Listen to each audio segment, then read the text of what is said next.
जय हिंद दोस्तों। आज डिस्कवरी आर्ट्स क्लासेस में पहली बार मैथ का क्लास स्टार्ट होने जा रहा है, क्लास 10th का। आज हम क्लास 10th का जो एक चैप्टर है नंबर सिस्टम, उस नंबर सिस्टम को पढ़ने जा रहे हैं। आज नंबर सिस्टम का जितना भी लेक्चर आएगा आप उसे देखना ना भूलें। आप बारीकी से एक एक लेक्चर को देखिएगा तो आपको नंबर सिस्टम से एक भी क्वेश्चन छूटने वाला नहीं है। तो चलिए देर ना करते हुए आज हम नंबर सिस्टम को स्टार्ट करते हैं। इसमें लिखा गया है पहले नंबर सिस्टम। नंबर सिस्टम देखिए क्या क्या पढ़ना है। नंबर सिस्टम, तो नंबर सिस्टम में नंबर जो सिस्टम है, सबसे पहले नंबर सिस्टम को दो भागों में इसको बांटा गया है। पहला को बोलते हैं डेसिमल सिस्टम और दूसरा है बाइनरी सिस्टम।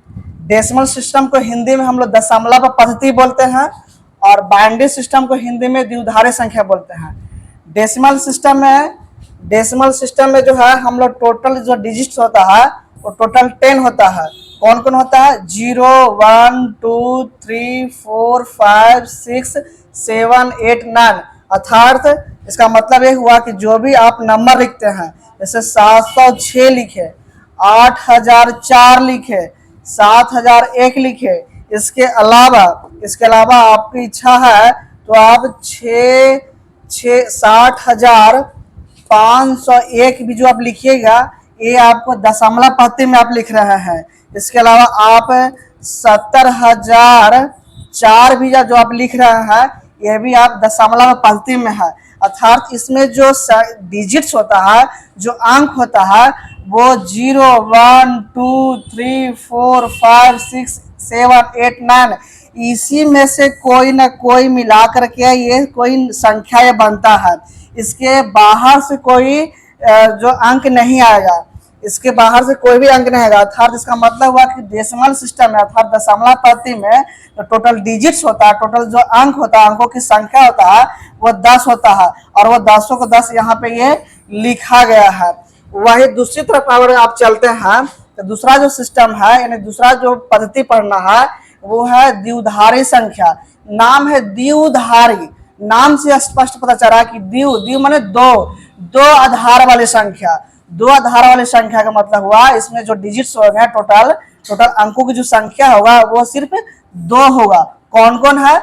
0 और 1 है। जैसे अगर 5 को अगर लिखना हो तो 101 लिखेंगे। कंप्यूटर जो है हमारा वो 5 को 101 समझता है और 7 को 111 बेस 2 यही समझता है। अर्थात इसका मतलब हुआ कि हम कंप्यूटर में अगर हम 5 लिखेंगे तो 101 कंप्यूटर समझेगा और 7 को अगर हम लिखेंगे तो कंप्यूटर 111 समझेगा। लेकिन हमें क्लास 10th में द्विधारी नंबर के बारे में नहीं पढ़ना है। इसको अगले क्लास में, यानी कि आप जो है 10+2 में जाइएगा या 10+2 को फिजिक्स में ये पढ़ना है। क्लास 10th के मैथ्स में द्विधारी संख्या के बारे में नहीं पढ़ना है। तो इसका मतलब ये हुआ कि यहाँ से इसके बारे में हम नहीं पढ़ेंगे। इसको सिर्फ यहाँ तक हम इंट्रोडक्शन दिए हैं। अब इसके बारे में हम द्विधारी संख्या के बारे में जो भी पढ़ेंगे, द्विधारी संख्या दशमलव पद्धति के बारे में जो भी हम आगे नंबर संख्या जो पढ़ेंगे, जैसे हो गया odd number, even number, prime number, को प्राइम नंबर, इंटीजर नंबर जो भी पढ़ेंगे वो सब डेसिमल सिस्टम में आएगा। बाइनरी सिस्टम में एक भी नहीं आएगा। जो भी संख्या हम लोग पढ़ेंगे वो सब के सब डेसिमल सिस्टम में दशमलव पद्धति में आता है। और जो भी संख्या भी जो लिखते हैं, जो भी आप संख्या लिखते हैं, जैसे 60,501 हुआ, 17,004 हुआ, जो भी आप संख्या लिखते हैं या कॉपी में या किताब में लिखा हुआ जो मिलता है, वो ज्यादातर जो है दशमलव पद्धति में लिखा हुआ मिलता है। चलिए और आगे हम बढ़ते हैं।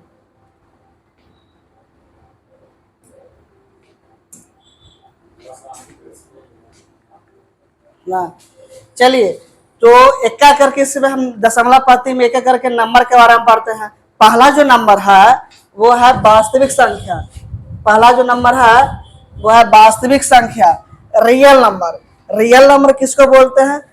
रियल नंबर किसको बोलेंगे उसको हम समझते हैं। तो बोलता है कि वैसी संख्या जिसका वर्ग करने पर जिसका वर्ग धनात्मक हो, यानी जिसका वर्ग करे तो उसका जो मान है, जो रिजल्ट आता है वो पॉजिटिव में आए, निगेटिव में नहीं आए, पॉजिटिव में आना चाहिए, धनात्मक हो, वास्तविक संख्या कहा जाता है। जैसे अगर 6 को स्क्वायर करेंगे तो 36 आया, तो 36 का क्या है, पॉजिटिव है, यानी इसका 6 का स्क्वायर किए तो इसका जो वैल्यू आया, जो मान आया वो पॉजिटिव में आ रहा है। -5 यानी -5 का भी स्क्वायर किए तो उसका जो वैल्यू भी आया वो पॉजिटिव में आ रहा है, निगेटिव में नहीं आया है। √4 का जो स्क्वायर करते हैं उसका भी जो वैल्यू आया वो पॉजिटिव में आ रहा है, नेगेटिव में नहीं आ रहा है। इसका मतलब कि ये तीनों के तीनों वास्तविक संख्या होगा। लेकिन √3 का जब स्क्वायर करेंगे इसका वैल्यू -3 आया, ये नेगेटिव में वैल्यू है, पॉजिटिव में वैल्यू नहीं है, ऋणात्मक मान है, धनात्मक मान नहीं है। अर्थात होगा कि -√3 या रियल नंबर नहीं है, ये एक काल्पनिक संख्या है ना, ये वास्तविक संख्या नहीं है। फिर आगे पढ़ते हैं क्या कि वास्तविक संख्या को फिर जो है आगे 2 भागों में डिवाइड किया गया है। पहला है परिमेय संख्या, जिसको इंग्लिश में हम लोग रेशनल नंबर बोलते हैं, और इसको डिनोट करते हैं क्यू से। किससे डिनोट करते हैं, क्यू से डिनोट करते हैं। और दूसरा है अपरिमेय संख्या, इसको हम लोग इंग्लिश में बोलते हैं,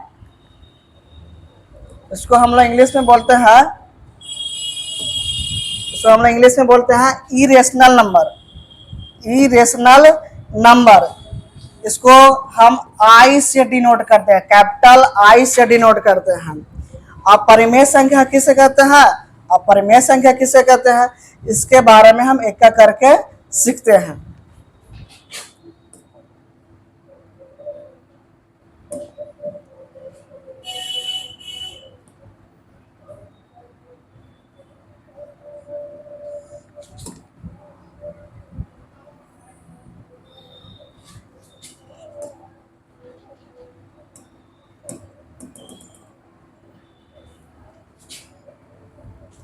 चलिए, इसमें है परिमेय संख्या।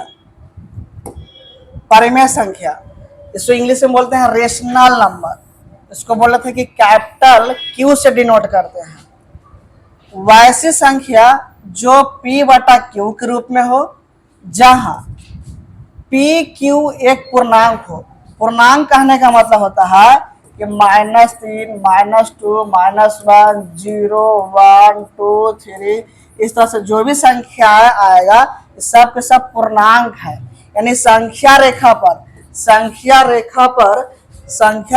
जो भी संख्या प्रदर्शित किया जाता है वो सब के सब पूर्णांक संख्या है।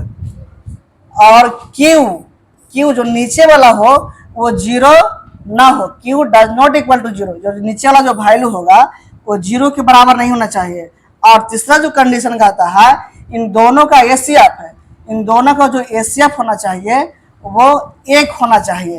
अर्थात इन दोनों को जब एसीएफ निकालें तो 1 हो। ये तीनों सेटिस्फाइड कर रहा है तो वो परिमेय संख्या कहलाएगा। जैसे एग्जाम्पल में करके दिया गया है, जैसे 4/7 देखिए तो 4 भी पूर्णांक है, 7 भी पूर्णांक है, नीचे में 0 के बराबर भी नहीं है, और इन दोनों का एसीएफ निकालेंगे तो 1 आ रहा है, अर्थात ये परिमेय संख्या है। फिर -1/6, -1 भी पूर्णांक संख्या है, 6 भी पूर्णांक संख्या है, और नीचे 0 के बराबर भी नहीं है, ये भी परिमेय संख्या है। 4/5 ये भी परिमेय संख्या है। 0/6 0 भी है क्या, पूर्णांक संख्या है, और 6 भी पूर्णांक संख्या है, नीचे 0 के बराबर भी नहीं है, ये भी परिमेय संख्या है। लेकिन 4/0 ये परिमेय संख्या नहीं है। क्यों? क्योंकि ऊपर में ये भी 4 तो पूर्णांक संख्या है और 0 भी पूर्णांक संख्या है, लेकिन दूसरा कंडीशन ये कहता है कि नीचे में Q जो है 0 के बराबर नहीं होना चाहिए, लेकिन यहाँ पे 0 के बराबर हो गया, इसीलिए ये जो 4/0 है वो एक परिमेय संख्या नहीं होगा।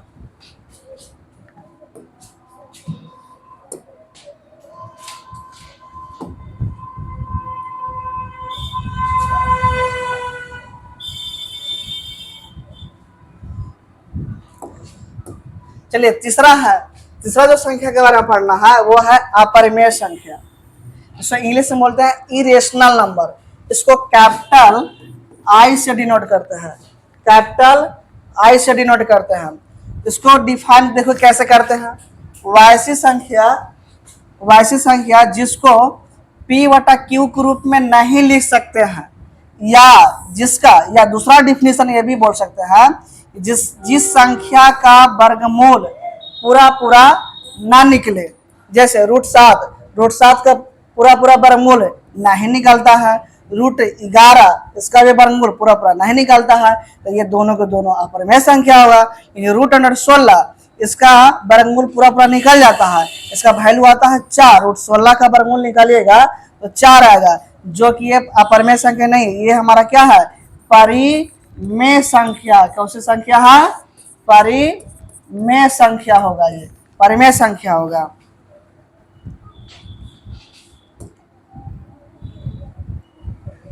अब जो है परिमेय संख्या और अपरिमेय संख्या से रिलेटेड कुछ नोट्स बताया गया, कुछ इंपॉर्टेंट पॉइंट बताया गया है जो आप लोगों को ध्यान में रखना है, और मेनली यहीं से क्वेश्चन आपको बनने वाला है। मेनली आपको क्वेश्चन जो है यहीं से बनना है, तो इस नोट को आप बारीकी से ध्यान दीजिएगा, एक एक पॉइंट को बारीकी से आप ध्यान दीजिए। इससे पहला पॉइंट देखिए क्या कहता है, कहता है परिमेय संख्या का दशमलव प्रसार, यानी जब परिमेय संख्या का आप दशमलव निकालिएगा तो उसका दशमलव प्रसार होगा या तो शांत होगा या अशांत आवर्ती होता है। शांत क्या होता है, शांत का मतलब यह होता है कि जैसे आप 3 में भागा मारिए, जैसे 3/5 है, 3/5 है, ये परिमेय संख्या है, 3/5 एक परिमेय संख्या है, तो 3/5 में आप इसको आप दशमलव प्रसार अगर निकालना चाहते हैं तो पहले तो नहीं लगेगा, तो पहले देंगे डेसिमल देंगे, है ना, डेसिमल देंगे, उसके बाद यहाँ पे 0 बैठाएंगे, 5 6 का 30, ये पूरा पूरा क्या हो गया, कट गया, तो 0.6 आया, ये हमारा क्या है, शांत है। कैसा है, दशमलव प्रसार शांत है। लेकिन अगर यही आता है ऐसे 1.3 फिर 3 ऐसे बार बार आता हुआ, यानी 3 बार बार आएगा, तो ये है अशांत आवर्ती। इसको क्या बोलते हैं, अशांत आवर्ती बोलते हैं। क्या बोलते हैं, अशांत आवर्ती। जैसे है ये है 8.01 बार बार 01 आता हुआ रहेगा। फिर यह 6.125 है, तो ये रुक गया है, तो शांत हो गया। फिर 7.13 बार बार 3 आता हुआ रहेगा, ये अशांत आवर्ती है। या 7.133 को आप ऐसे भी लिख सकते हैं, 7.13 के पावर रेटनिंग, इसको भी ऐसे लिख सकते हैं। 8.01 के पावर क्या लिख सकते हैं, रेटनिंग भी लिख सकते हैं। इसका मतलब है कि 01 बार बार रिपीट होगा। यहाँ 7.13 के ऊपर रेटनिंग है, तो 3 बार बार रेटनिंग होगा, यानी जिसके ऊपर रेटनिंग रहेगा वो परिमेय संख्या में चला आएगा। दूसरा आपको समझना यह है कि दूसरा है, नोट्स में दिया गया है, अपरिमेय संख्या का दशमलव प्रसार अशांत अनावर्ती होता है, मतलब रिपीट नहीं होगा, बार बार एक ही डिजिट्स बार बार नहीं आएगा। यानी कि जब बार बार एक ही डिजिट्स नहीं आएगा तब वो जो दशमलव प्रसार होगा वो अपरिमेय संख्या का दशमलव प्रसार होगा। जैसे एग्जांपल में दिया गया है 7.1301, फिर 001, फिर 0001, यानी 0 यहाँ एक बार, फिर आया है 2 बार, फिर आया है 3 बार, फिर आया है 4 बार, यानी कि 0 यहाँ एक ही बार नहीं आ रहा, ये कभी 1 बार आ रहा है, कभी 2 बार आ रहा है, कभी 3 बार आ रहा है, यानी कि ये जो है रिपीट नहीं हो रहा है, यानी कि 1 2 3। तो ये हमारा जो दशमलव प्रसार है ये अशांत अनावर्ती है। दूसरा अगर एग्जाम्पल लिखना चाहते हैं तो ऐसे लिख सकते हैं 6.1325326921, यानी कि यहाँ भी कोई नंबर का रिपीट नहीं हो रहा। ये देख रहे हैं बार बार कि बार बार जो यहाँ पे अंक आ रहा है बार बार, है ना, चेंज होते हुए आ रहा है, बदलते हुए आ रहा है, कोई एक ही नंबर बार बार रिपीट नहीं हो रहा। इसलिए यह दशमलव प्रसार जो है अशांत अनावर्ती होता है। यानी कि दोनों से इस पॉइंट से क्या समझ में आया कि परिमेय संख्या जो दशमलव प्रसार हुआ या तो शांत होगा या अशांत आवर्ती होता है, लेकिन वही अपरिमेय संख्या का दशमलव प्रसार देखेंगे तो अशांत अनावर्ती होता है। चलिए इसी से रिलेटेड, ये जो अभी ऊपर वाले जो नोट्स बताया उसी नोट्स से रिलेटेड जस्ट एक क्वेश्चन बताया गया है जो दिया गया है, जो आप लोगों को बिल्कुल बताना है ध्यान पूर्वक से। अगर आप पिछले नोट्स को अगर बढ़िया से आप सुने होंगे, ध्यान पूर्वक दिए होंगे, ध्यान दिए होंगे, तो बिल्कुल इस क्वेश्चन को आप बना सकते हैं। जैसे इसमें क्वेश्चन जो दिया गया है कि निम्नलिखित, क्वेश्चन है निम्नलिखित में कौन परिमेय संख्या है, निम्नलिखित में कौन परिमेय संख्या है। ऑप्शन ए है 6.01 यानी कि यहाँ पे कोई एक अंक का रिपीट नहीं हो रहा है। 0 एक बार आया है, फिर 2 बार आया है, फिर 3 बार आया है, यानी कि ये जो दशमलव प्रसार है अशांत अनावर्ती है। अशांत अनावर्ती किस संख्या का दशमलव प्रसार होता है? तो ये होता है अपरिमेय संख्या का। किस संख्या का? अपरिमेय संख्या का, यानी कि ये अपरिमेय संख्या है। फिर √11 यानी कि √11 जो है इसका वर्गमूल भी आप पूरा नहीं निकाल सकते हैं। जिसका वर्गमूल भी पूरा आप नहीं निकाल सकते हैं वो भी हमारा अपरिमेय संख्या कहलाता है। फिर √7/9 है, तो 9 का वर्गमूल तो पूरा निकल जाएगा, लेकिन 7 का वर्गमूल पूरा नहीं निकलेगा, इसीलिए ये भी कैसा संख्या? अपरिमेय संख्या है। लेकिन डी ऑप्शन जब देखिएगा इसका जो दशमलव प्रसार है ये कैसा? अशांत आवर्ती है, यानी कि इसको लिख सकते हैं 7.13 के ऊपर रेटनिंग। 7.13 के ऊपर क्या लिख सकते हैं? 3 के ऊपर रेटिंग लिख सकते हैं। जहां रेटनिंग आ गया वो जो है कैसे संख्या होगा? परिमेय संख्या होगा, यानी कि इसका सही ऑप्शन जो होगा वो डी होगा। और बाद में हम ये जो बाद में है जो रेटनिंग से, यानी कि बाद में हम रेटनिंग से हम लोग P/Q के रूप में लिखना भी सीखेंगे कि कौन सी संख्या का 7.13 जो रेटनिंग है किस संख्या का जो दशमलव प्रसार है, इसके बारे में आगे हम सीखेंगे भी। दशमलव प्रसार से बिल्कुल हम परिमेय संख्या यानी P/Q के रूप में लाना भी सीखेंगे, तो आगे पढ़ना है। फिर आगे हम देखेंगे क्या कि परिमेय संख्या को फिर आगे 2 भागों में बांटते हैं। एक है भिन्न, इसको बोलते हैं फ्रैक्शन, और दूसरा है पूर्णांक, इसको बोलते हैं इंटीजर।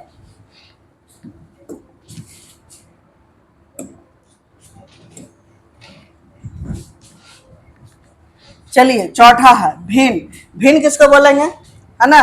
तो भिन्न जो है बिल्कुल आप देख रहे हैं कि परिमेय संख्या और भिन्न दोनों में बहुत ही, है ना, एक जैसा संबंध आपको दिख रहा होगा।